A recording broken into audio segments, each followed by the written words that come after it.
Hamas ने जब 7 अक्टूबर 2023 को इजराइल पर हमला किया था, तब हमास की मिसाइलों को रोकने का काम किया था इजराइल की सबसे ताकतवर ढाल आयरन डोम ने।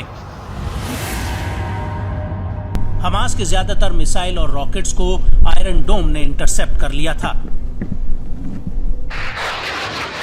आयरन डोम ही वो हथियार है जिसके दम पर इजराइल किसी भी बाहरी हमले को रोक पाने में कामयाब हो पाता है।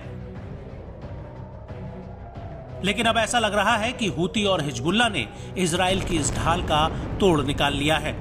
दरअसल 19 मार्च की आधी रात को करीब 2 बजे हूती की तरफ से दागी गई क्रूज मिसाइल इजराइल के इलेट सेटलमेंट पर आकर गिरी थी और खुद इजरायली न्यूज चैनल 13 के रिपोर्टर एमलॉक बोकर का कहना है कि ये बेहद ही गंभीर और महत्वपूर्ण गलती है कि एक क्रूज मिसाइल को इजरायली एयर डिफेंस सिस्टम पकड़ नहीं पाया।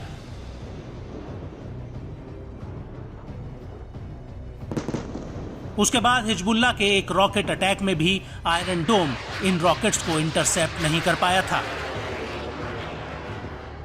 जिसके कारण आईडीएफ के 2 जवान घायल हुए थे। और अब लेबनान के हिजबुल्लाह ने दावा किया है कि उसके लड़ाकों ने शनिवार दोपहर 2:20 पर इजरायली कफर ब्लम सैन्य अड्डे पर 2 आयरन डोम लॉन्चरों पर आत्मघाती ड्रोन दागे जो सीधे टारगेट पर जाकर लगे हैं। वहीं इजरायली मीडिया ने भी इस बात की पुष्टि की है कि कफर ब्लम पर ऑपरेशन से पहले सायरन सक्रिय नहीं थे, जिसके कारण क्षेत्र में आग लग गई, क्योंकि हिजबुल्लाह द्वारा किए गए हमलों को रोकने का कोई तरीका ही नहीं था।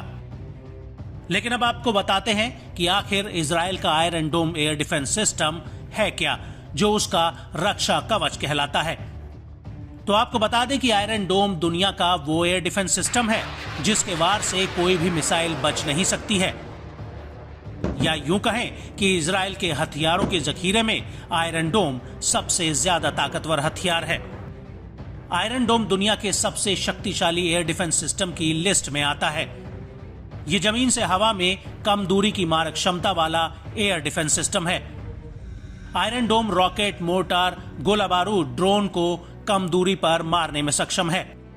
इसकी रेंज करीब 70 किलोमीटर तक है। इसमें 3 चीजें बेहद ही अहम हैं। पहली डिटेक्शन, ट्रैकिंग रडार और बैटल मैनेजमेंट और हथियार नियंत्रण। इसका मिसाइल लॉन्चर 20 तामीर मिसाइलों से लैस होता है। जब कोई भी रॉकेट इजराइल की तरफ दागा जाता है तो आयरन डोम डिटेक्शन और ट्रैकिंग रडार से आने वाले ऑब्जेक्ट के रास्ते का पता लगाता है और इसकी हथियार नियंत्रण प्रणाली को जानकारी भेजता है, जो रॉकेट के आने वाले रास्ते, स्पीड और संभावित टारगेट का पता लगाने के लिए तेज और जटिल गणना करता है। और यदि आने वाला रॉकेट किसी आबादी वाले इलाके या रणनीतिक प्रतिष्ठान की ओर आता है तो आयरन डोम के लॉन्चर से तामीर मिसाइल फायर हो जाती है और ये मिसाइलें हवा में ही रॉकेट को खत्म कर देती हैं। इजराइल के राफेल एडवांस डिफेंस सिस्टम और इजराइल एरोस्पेस इंडस्ट्रीज ने अमेरिका की मदद से इसे बनाया है। पहली बार आयरन डोम का इस्तेमाल साल 2011 में किया गया था। आयरन डोम को गाजा और लेबनान से दागे जाने वाले रॉकेट और तोप के गोलों को रोकने के लिए बनाया गया है। आयरन डोम हमला करने वाले रॉकेट को हवा में ही खत्म करने के मामले में 90% कारगर साबित हुआ है। आयरन डोम के इंटरसेप्टर को मोबाइल टावर या स्टैटिक लॉन्च साइट से दागा जाता है।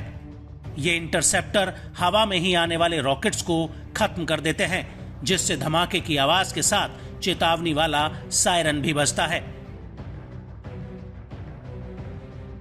लेकिन अब हिजबुल्लाह और हूती के द्वारा दागी गई मिसाइलें और ड्रोन अगर इजरायली जमीन पर गिर रहे हैं तो क्या ये कहना सही होगा कि मिडिल ईस्ट में जिस कवच के कारण इजराइल अपने आप को सुरक्षित महसूस करता था, अब उसका ये कवच हिजबुल्लाह और हूती ने भेद दिया है।